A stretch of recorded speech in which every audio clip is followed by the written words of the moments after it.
It's my feel-good breakfast show.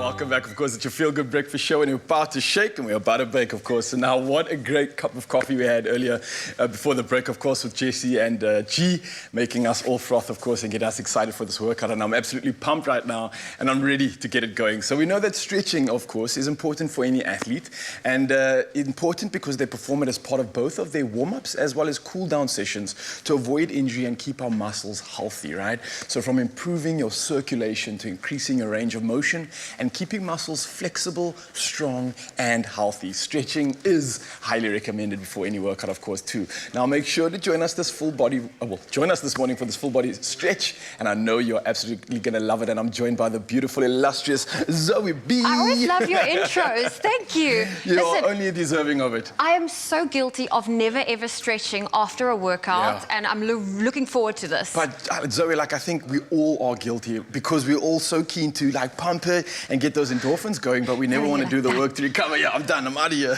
Stretching's for all people, but it's for everybody, and it's so important, especially for youngsters, to give that longevity. Right, so what we're going to do today is something a little bit different, and there's something important that I need to tell everybody at home. When it comes to stretching, you get dynamic stretching and you get static stretching. Okay. So before a workout, dynamic stretching is really good.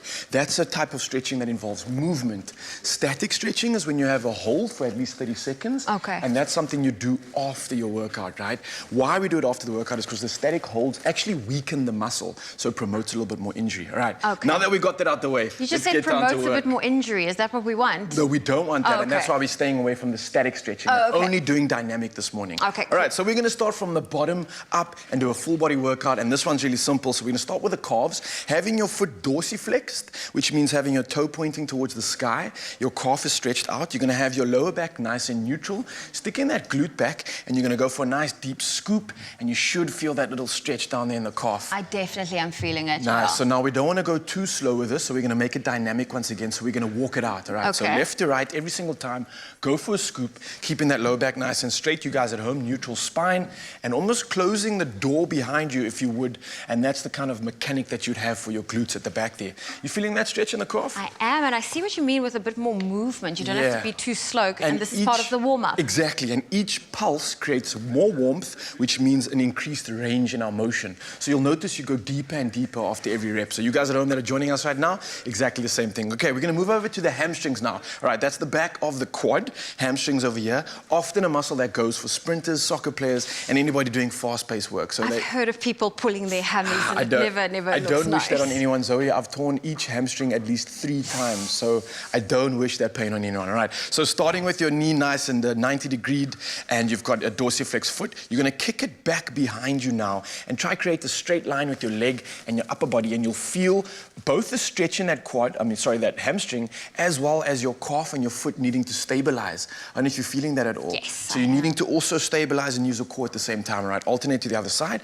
So you're going from 90 degrees, kicking back, reaching out as far as you can, kicking that leg out. The higher and further back you kick the leg, the more stretch you're going to get on that glute, and of course that hamstring, and then you're kind of just repeating that movement. So with dynamic stretching, you don't have to worry too much about your reps, but what you can focus on is getting a time of movement in. So at least 45 seconds and then a 15-second cool-off before we move over to the next movement. So we've done the calves, we've done the hammies, we're moving up to the glutes, all right, the buttocks. So what we're going to do is called a figure 4 squat, and again, it's dynamic, but it gives that range of motion. So you're going to place your leg above your knee, and that's the knee that's holding your stability, and once again, the core comes into play here. So try balance if you can at home as well. And it looks like the figure 4. Yeah, exactly that, all right. So the figure 4 comes into a little squat. Go back as far as you can. Now make sure your knee doesn't go over your toe and you're reaching back with that glute. Beautiful form, Zoe. Now let's go straight back up, and then we can repeat that on the other side. You feeling that stretch? I am. You feel it really nice in the glutes. So runners are going to love this because their glute is something that gets so stiff, and it always causes issues with the rest of the body, and as well as the lower back too. So we're benefiting from lower back relief and lower leg relief as well, just by stretching this glute out. Let's try one more on each side, just to show everybody at home, and you'll notice the more and more you do this within that 45 seconds, you'll see a massive increase in your range of motion. Ooh, I'm feeling good. I'm feeling ready. Let's work on the hips now. So what we're going to do, we're going to crawl down now into basic lunge position. And what you're going to do is get that right leg forward by just a little bit of a jump. And then you're going to rotate the same arm that is next to the bent leg, up and above you. So you're gonna have a bit of a twist in the spine there now, working upper body. Once you get your hand back on the ground, switch over to the other side. Yeah, there we go. That's the dynamic part of this workout. And while we're working the lower back, the upper body, and stretching out that chest as well, we are also working the hips. Okay. So the quad's getting a good stretch, the hips and the insertion points are also getting a good stretch as well. And when you follow your hand with your head, you're also getting a nice twist of that thoracic spine and the neck as well.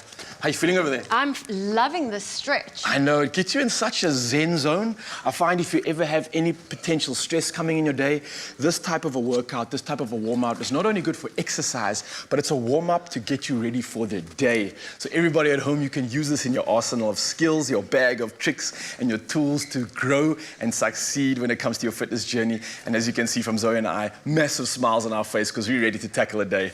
Let's get on with it. Okay, okay.